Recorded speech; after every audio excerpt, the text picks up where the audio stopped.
Hello and welcome to this step-by-step guide. In today's video, I'll show you how to permanently delete your account from the Trip.com app using your Android phone. If you no longer need your Trip.com profile, or simply want to remove your personal data, this tutorial will guide you through the full process safely. First, open the Trip.com app on your Android device. Next, tap the Account option located at the bottom. Then, click on the Settings icon at the top right corner. After that, select Manage My Account from the Settings menu. Scroll down until you find the Delete My Account option. Tap on it. Now, tap Next to begin the deletion process. Trip.com will send a verification code to your registered email address.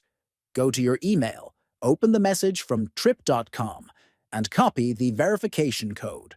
Return to the Trip.com app and enter the verification code. Then click Next, followed by Delete My Account. Finally, confirm your decision by tapping Confirm. Your account will now be deleted permanently. That's it. Your Trip.com account is now deleted. If you found this guide helpful, consider subscribing for more simple tutorials like this. Thanks for watching, and see you next time.